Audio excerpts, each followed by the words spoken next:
Hey, what's happening, friends? Big Dog Ethan here.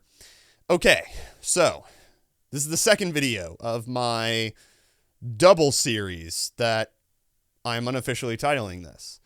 And I'm in a much better mood to be talking about this next thing because this is a lot happier news to talk about, and it's also kind of tough to talk about really shitty news like, your rights being denied as a pansexual person, as a non-binary man, to hear that your rights are being denied by your state representatives.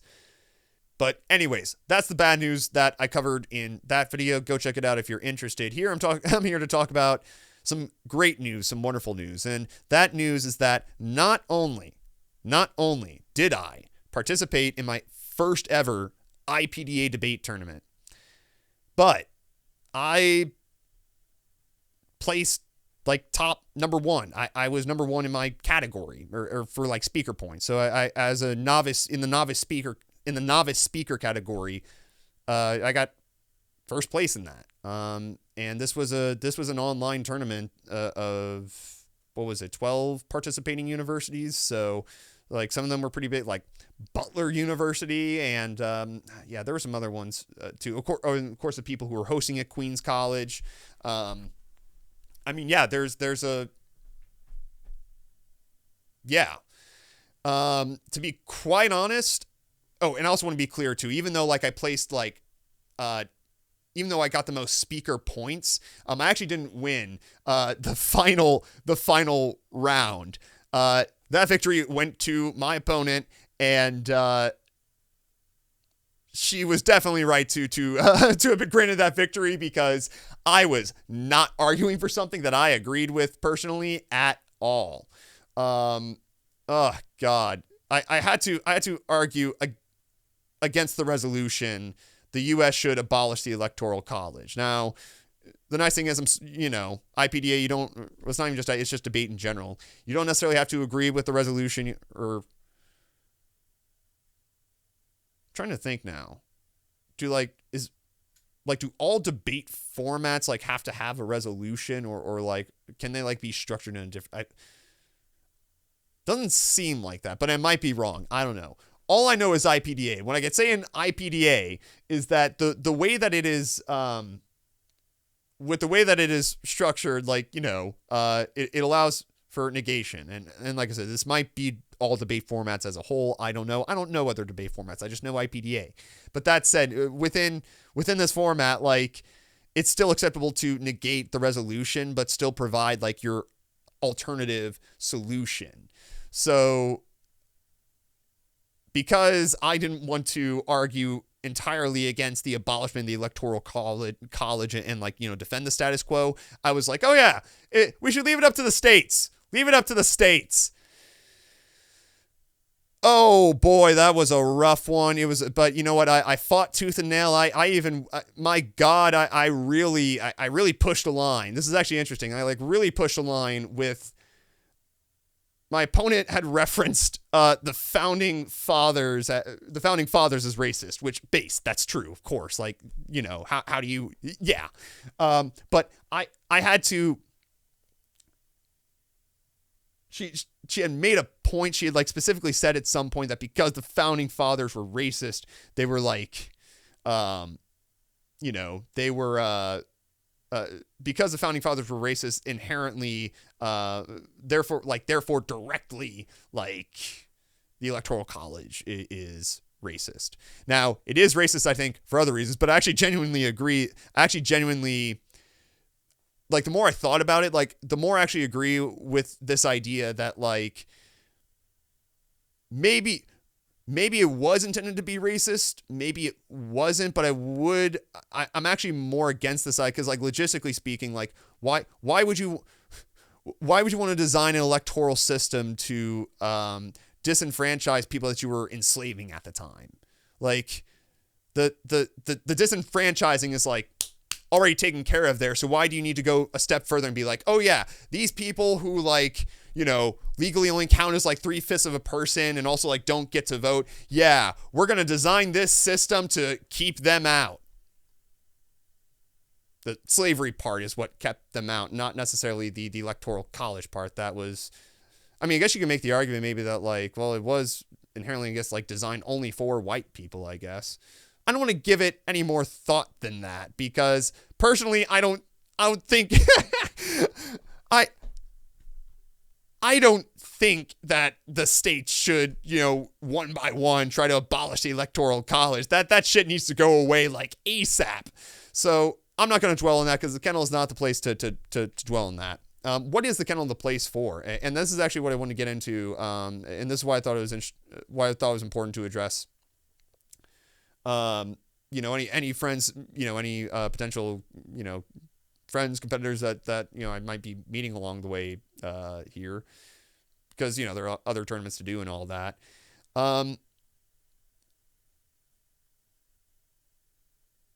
I sort of want the kennel to be a place where I know I can be me, because I think during this tournament,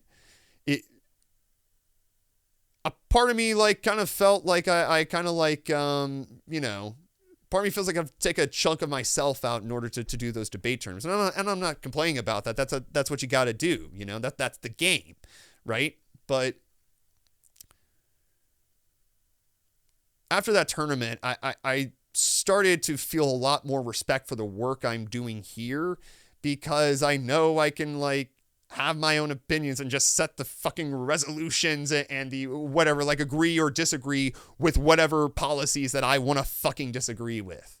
It's so relaxing. No judges here to be like, no, I don't know if he really fought fervently for that policy. Doing that tournament kind of made me sort of appreciate how much like freedom I have to do here on the kennel that I want. It's why I'm choosing to stay up to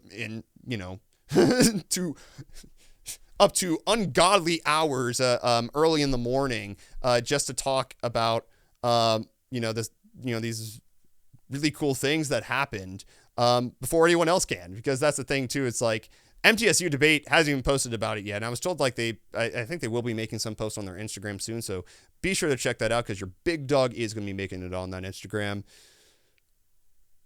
So I've been told, at least. I don't know. Hopefully, nothing that is said here will suddenly make the debate team decide, yeah, we don't want to publicly acknowledge this dipshit.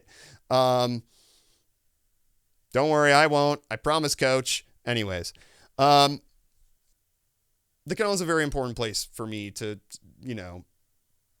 be free, I guess, and sort of speak about these tough topics in a more free and open manner.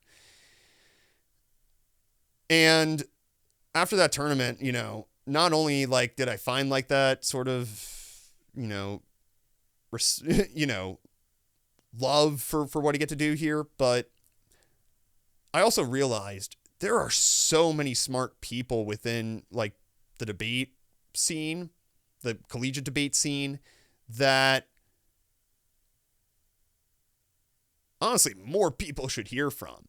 And further than that, it also just kind of bugs me that like debate as a whole, like debate team or like Scholastic Debate, honestly, even just to like find videos of like IPDA, for example, is really fucking difficult. Like it is really like, because if you go on YouTube, they're like, what, maybe you'll find like five video debates, but I think like two of them were like online, like from during the pandemic.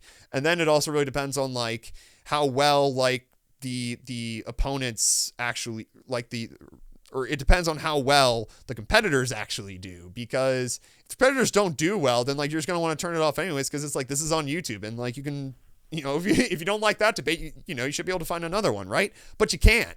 And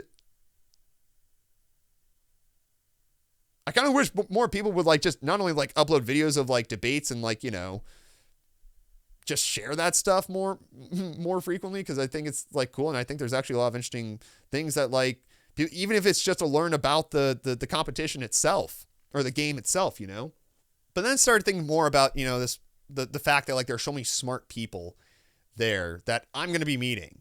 Well, fuck. I want to have these smart people on my podcast. Like, my God, like these people were really fun to talk with. There was like Like, for instance, like there was one person who actually, I think he ended up winning, like getting the most speaker points in his category, in the open category. He was an awesome guy to debate with because he honestly like made these very good points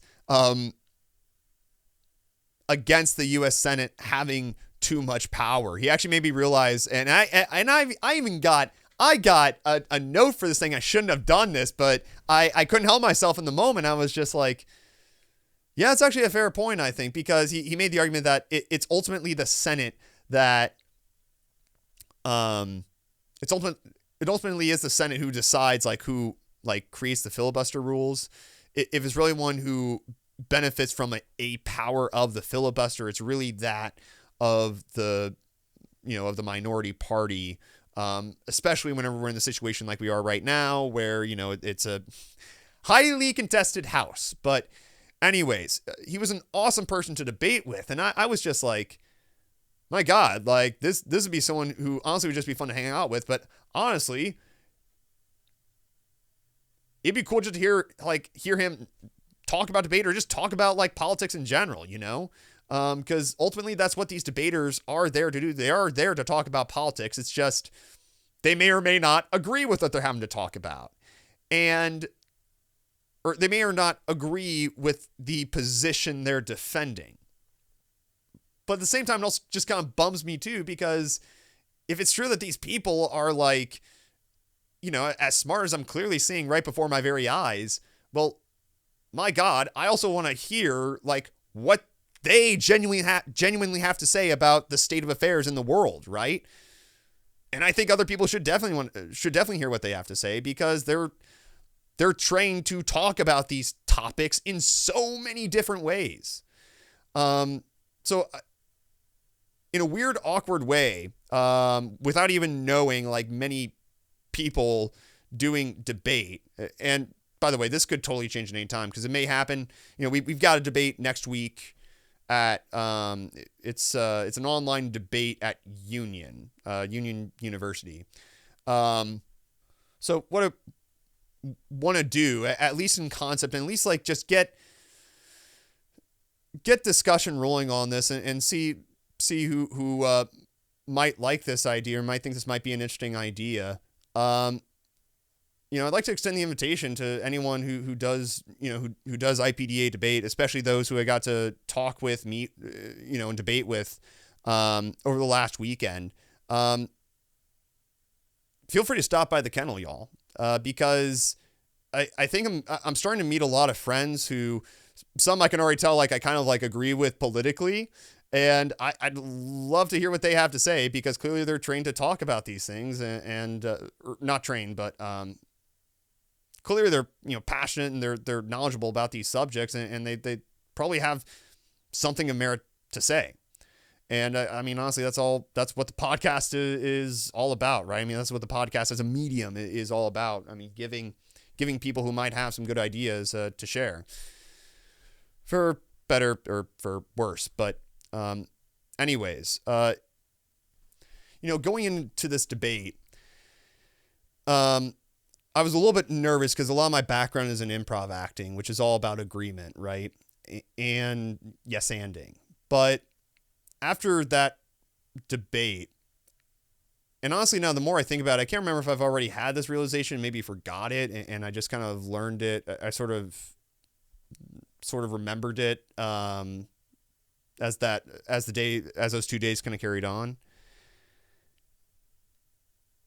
I actually see improv and debate as things that sort of inform each other.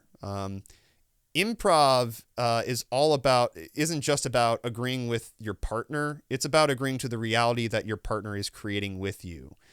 And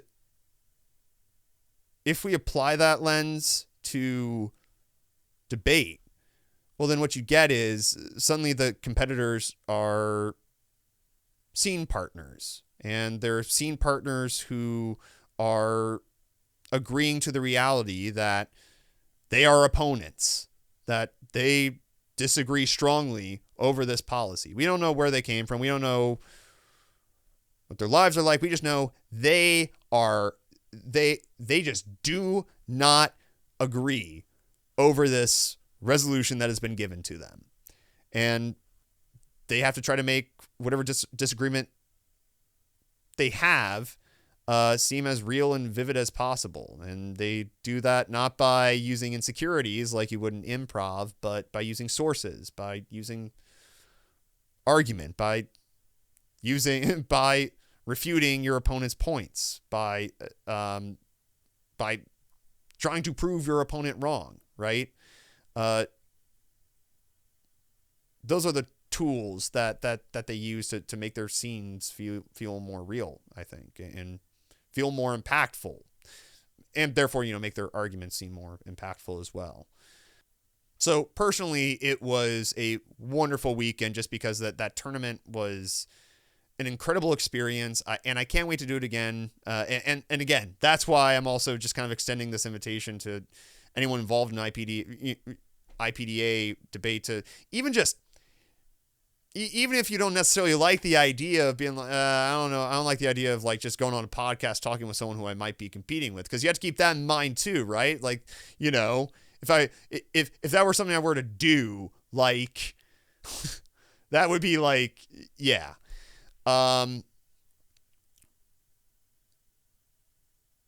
Like, knowledge of each other can also be used against you in the court of IPDA. So, is that something you want to do? And I don't know. But my gut's telling me right now, based on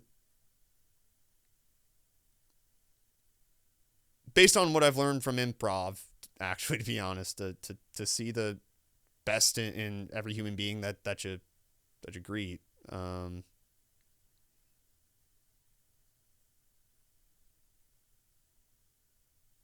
I want to take a chance on anyone involved on any students involved in the IPDA debate scene, because I think part of me thinks that podcasting can be a great way for debaters to share their own ideas with the world, to share their ideas, or not even with the world, just with their friends and family, because my God, we need smart podcasters right now. Right now, the most popular podcaster is Joe fucking Rogan, who can't have one consistent political opinion. Says, yeah, legalize cannabis one day, and then the next day says, yeah, vote Republican. Like, can't get over that. We'll never get over that. Hopefully that guy changes his mind like he always does, but who knows with that dipshit. Anyways, point being is, we got a lot of smart folks on the debate team, I think, who absolutely should have a microphone in front of themselves. And I'd love to share a mic with them and talk about politics, talk about their ideas about what are their most, maybe even just do a thing where maybe have like stock questions that you like ask different debaters or something like that.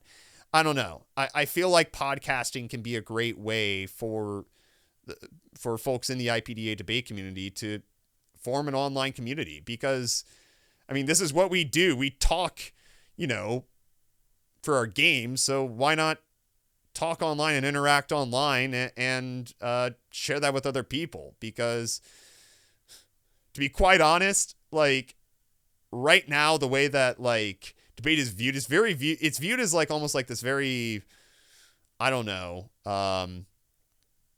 what's the word? Secondary thing. And I don't think that should be the case, especially that now that we're like more online than ever. I mean, debate skills are more necessary than ever. Go on fucking Twitter and you will see my point, right? Debate skills are needed more than ever now. And I think hearing from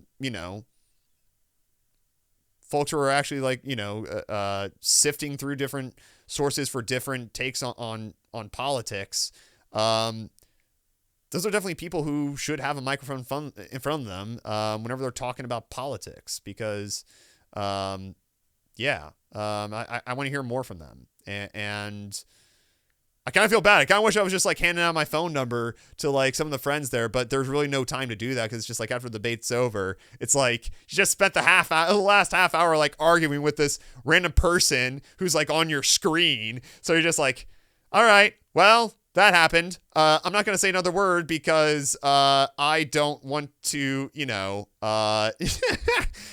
anyways, I was so, yeah, anyways, the end, just, God, after those debates, it's just so awkward because you don't want to say a word to your opponent because you're just like, oh, I really want to win, anyways. And that's honestly why I'm also looking forward to doing like in-person tournaments. I'm really psyched for that because I think they'll become a nice way to also like meet other people too and get to interact with some of the folks that I debated with over the weekend because there were a lot of fun discussions to be had. And that's kind of why I wish I don't know, part of me feels like maybe at least I know like you can find like some like recorded versions of like finals of final rounds for IPDA events or whatever, but honestly, I kind of wish they would live stream this shit, because the more I think about it, I'm sure at least my mom and dad would want to watch that, and of course they're not going to want to, travel down to Mississippi to do that. They don't need to do that. They could just, have someone record that so then they could watch their son, either kick ass or get their ass kicked on stage, but anyways, point being is and hey, maybe now I think about it, hey, maybe that's why some people don't want to live stream because they're just like, hey, some people might be scared to do that. But I would at least stipulate for maybe all the finals rounds or something. Or whenever I say finals, I mean not finals. What am I thinking of? Maybe say for the national. I think there's some national debate competition. I think it's gonna be in Boise, Idaho this year. Even just for that.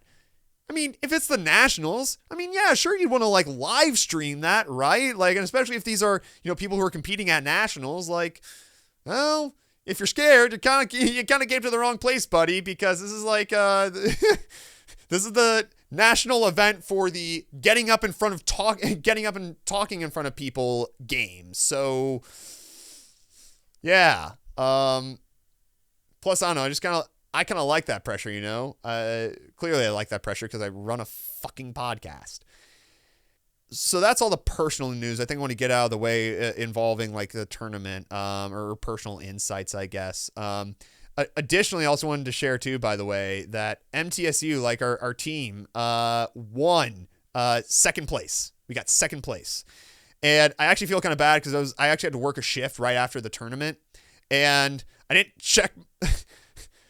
In my rush, I'd accidentally misread the PDF or I think it was some messages in the group chat. I think I can't remember. Anyways, I was under the impression we had won, gotten first place. So there were some people who are, of course, I started babbling about that, to some of the guests who were walking into the restaurant. So I was yeah, I accidentally misinformed some people about our second place victory. But oh well.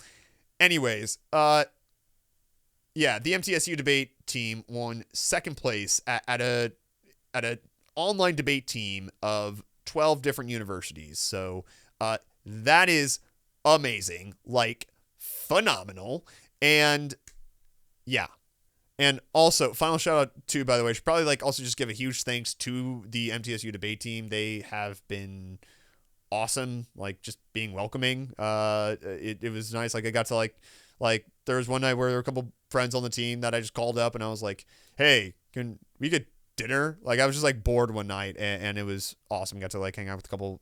It's just honestly been a great way to meet new friends while I've been kind of dealing with this awkward transfer to MTSU, So anyways, thank you so much to the debate team. Thank you so much to everyone who participated. And by the way, I haven't really shown any of so I haven't been showing any of the PDF or awards things because they're going to be releasing that, or I think the MTSU debate page is going to be probably posting that tomorrow. I'm going to wait for the debate page to sort of share a lot more of the nitty gritty details of all the good stuff. But here on the kennel, I just wanted to say that I fucking got top spot in my category, novice category, top number 1. And even though I went down in flames in the final round, and you know what? That's what happens, right? That's kind of how that's how this thing goes. It honestly may be that next weekend who knows? Maybe I won't win a single round, you know? But anyways, that said, I'm still incredibly proud of what I got to do this weekend. And I guess I just kind of wanted to mark it with the big upload to the kennel because I think there's going to be a lot more awesome stuff coming out of my work with the debate team. And not only that, there's also going to be some awesome other stuff coming up too in the future. Stay tuned for that. I've got I've man, do I talk about it yet? I wish I could talk. I wish I could talk about all the stuff that I'm planning, but I know I can't do that because, like, the point is, like, don't talk about the stuff you're planning because what if it doesn't, like, go through? So I won't. But keep an eye out on the channel because I do have some awesome, really cool stuff getting planned behind the scenes. Thank you so much for listening, friends. And also, if you like this video, be sure to like it. Comment if you want to comment. And also, please share especially even if you just like to hear the news that I won this debate, because this is literally the first place I'm going to be uploading this news to. And honestly, I may like be very vague in my social media post just to be like, hey, I won this debate thing. Click on the link to hear more details or something like that, because I want to make what I'm doing here on the channel a lot more integral into my, I don't know, in my social media life. Like getting to share things, not just like something like, oh, hey, I won a debate tournament thing, but that like I can like invite other friends to like, you know, if I, you know, run into them at a debate tournament or something like that, I can just sort of have this video up to be like, hey, I'm Ethan. You're going to see me make some, you're probably going to see me make some arguments that I do not personally agree with at all. So if you want to know what I really think, stop by right here. On that note, thank you so much for listening. Thank you so much for watching, friends. Oh boy, I'm going to have a headache editing these fucking videos because I've been all over the place. But we'll get through it. We'll get through it. That's the way we get by. That's the way we get by. And now that's the way we get by. That's the way we get by. And that's the way we get by. That's the way we get by. That's the way. I'm singing The Way We Get by Spoon. Check that song out. It is fucking amazing. Okay, I'm done now. I'm done. Goodbye.